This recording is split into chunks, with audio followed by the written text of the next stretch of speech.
imani ni ya kwangu. Imani ni ya kwako, sio ya mmeo wala ya mkeo wala ya watoto wako. Miaka mingi iliyopita, wakati napambana kwa habari ya maisha ya dunia hii, niliwahi kukodi gari. Huwa nawasimulia habari hii. Nikakodi gari nifanye biashara ya usafirishaji. Nikalipa hela ya wiki nzima. Masharti ya mwenye gari akaniambia, nakupa dereva na kondakta wangu, hilo utawalipa wewe. Asa mimi nikachua wale watu, kwa sababu ndio wana ile gari, wanajua utaratibu wa ile gari, kwamba wakitoa ile mafuta tajiri anabaki na shilingi ngapi na wao wanajilipa kiasi gani. Sasa sikiza kitu nikuta. Wale watu mimi nikawakabidhi, nikawaachia gari, mimi nikawa nimekaa tu, wao wanakusanya hela. Wao ndio tukikamatwa na trafiki wenyewe ndio wanaongea na trafiki. Mimi nimekaa kama bosi. Tunaenda, tunarudi. Tunafika saa nyingine wanasema tumechoka, tusiende, twende tu kesho. Basi ile hela wanabaki, na mimi nawaachia kwamba ile hela tutaichukua mwisho wa wiki. Kwa hiyo inabaki kwenye mkono wa dereva na kondakta wake. Baadaye mwisho wa wiki unafika, hela haipo.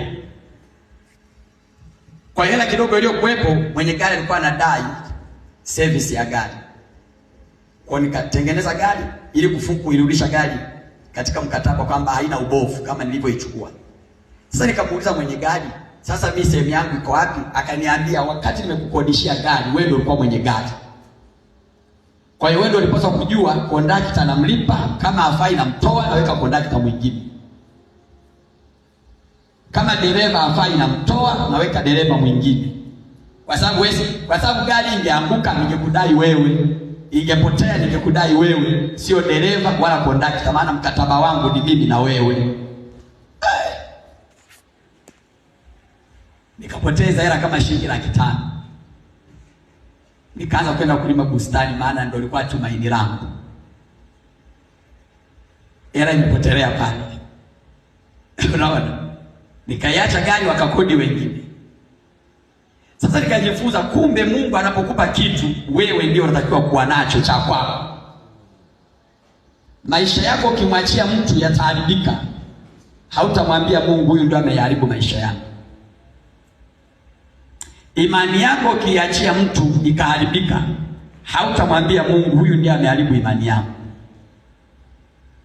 Kila kitu cha kwako, wewe ndio dereva wa kile kitu. Wewe ndiye mmiliki wa hicho kitu. Amen, amen. Unanipata vizuri? Nikutana mengi sana kama hayo. Huo ni mfano mdogo. Sasa Mungu anasema ni vizuri kuangalia kwamba Mungu amekupa imani, unailinda. Huwa nakwambia kila siku, Yakobo alikuwa mjanja. Maisha na uchumi havina undugu. Esau aliuza haki yake ya uzaliwa wa kwanza kwa sababu alitaka chakula cha demu. Akaambatana na Yakobo. Yakobo anamwambia, niuzie kwanza, niapie kabisa kwamba umenipa mimi. Akamwapia. Siku anaitaka ile baraka, Yakobo alishaichukua, maana alimuuzia toka mwanzo. Watu wengi leo kwa kushirikiana, watu wasio na Mungu, unauza ile haki ya kuwa mzaliwa wa kwanza katika ufalme wa Mungu. Watu wasio na Mungu siku zote wapo kuharibu hatima yako. They are there to consume what God has given you. Wako pale kutumia kila ambacho Mungu amekupa kwa ajili ya utukufu wako na utukufu uchao. Amen, amen. Amen, amen. Sasa hebu niangalie katika maisha yako ya imani. Unafunga, unaomba, unamtumikia Mungu. Una ushirika na kina nani? Angalia kina nani rafiki zako. Angalia nani unaambatana naye. Angalia nani ni mshauri wako. Alafu jitazame ulipo kiroho. Hata kuomba uwezi, hata kufunga una nguvu, roho yako ni kama imeharibika, ila umebaki tu na jina la kuwa hai.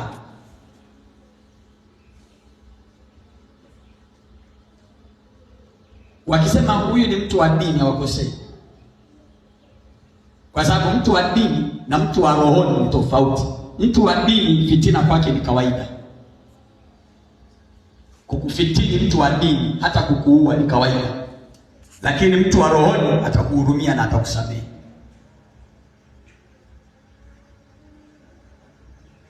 Mtu wa Mungu hana chuki, kwa sababu maandiko yanasema amchukiaye ndugu yake ni muuaji.